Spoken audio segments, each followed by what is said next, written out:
The road into the Appalachian Mountains was narrow, winding like a dying snake through miles of dark forest.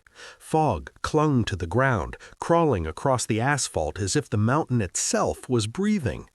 Clara Whitlock drove slowly, headlights cutting through the mist. She hadn't been here since she was 8 years old. The old house appeared suddenly between the trees, tall, wooden, leaning slightly like an old woman with a secret. The porch creaked in the wind. Her grandmother had died 3 weeks ago, and everything had been left to Clara: the land, the forest, the house, and the responsibility. Clara settled in quickly. She repaired the broken fence, cleaned the porch, and waved politely to the few neighbors scattered across the mountainside.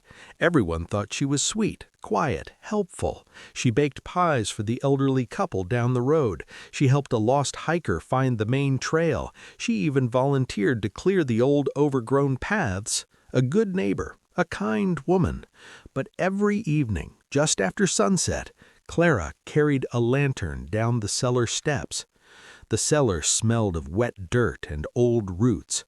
The walls were packed earth instead of stone, thick with twisting vines that seemed to pulse slowly beneath the surface. At the center of the room sat a wooden table, and on that table was a human skull, old, yellowed, hollow. A few gray strands of hair still clung to it like cobwebs. Clara placed the lantern beside it. "Good evening, grandmother," she said gently. The cellar air shifted. A low whisper slid through the roots in the walls. Clara smiled. "Yes," she said softly, "I've started already." She listened carefully, nodding. "The land has gotten messy, but I'll take care of it." Her eyes moved toward the dark soil beneath her feet. "Just like you taught me." Don't forget to like and subscribe. The first weed appeared 2 days later. A developer from the city. He walked the property with a clipboard, measuring the land and talking loudly on his phone. "Yeah, we could clear this whole section. Cabins, maybe a lodge. People would love the view." The ground beneath him shifted. At first, it felt like soft mud. Then the roots came. Thin brown vines burst from the soil, wrapping around his ankles. He screamed. They pulled. The forest floor swallowed him slowly, his hands clawing at the dirt as the roots dragged him deeper and deeper. By the time the forest went quiet again, there was nothing left, just undisturbed earth. That evening, Clara returned to the cellar. "The first weed is gone," she told the skull. The roots in the wall rustled. She tilted her head as if listening to a grandmother giving advice. "Yes," she whispered, "I know there will be more." And there were. A group of hikers who wandered too far from the trail. The fog rolled in thick and heavy, turning the forest into a maze. They walked in circles for hours. One by one, they followed faint shapes through the mist, believing they saw the path, but the shapes led them somewhere else. The cliffs. Their screams echoed across the valley as they stepped into empty air. Clara heard about it on the local radio the next morning while she watered her garden. "Tragic accident," the announcer said. "Authorities say heavy fog likely caused the hikers to lose their way."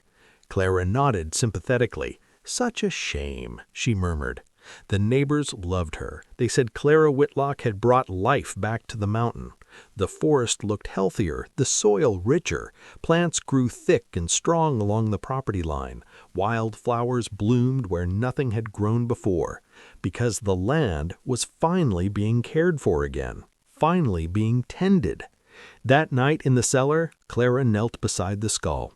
"I think the land is happier now," she said. The whisper moved through the roots again, ancient and approving. Clara's smile widened. "Yes," she said, "I know." She gently brushed dirt from the skull like a loving granddaughter. "You always said the same thing." Her eyes drifted toward the cellar walls where the roots twisted and coiled through the soil. "You can't let weeds take over the garden."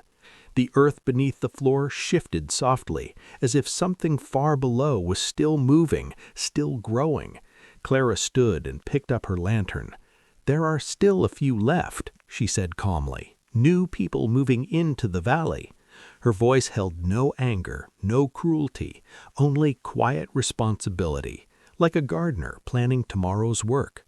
Clara climbed the cellar stairs and closed the door behind her. Outside, the fog was already creeping through the trees, and deep beneath the Appalachian soil, the roots were waiting, patient, hungry, ready to help her prune the garden.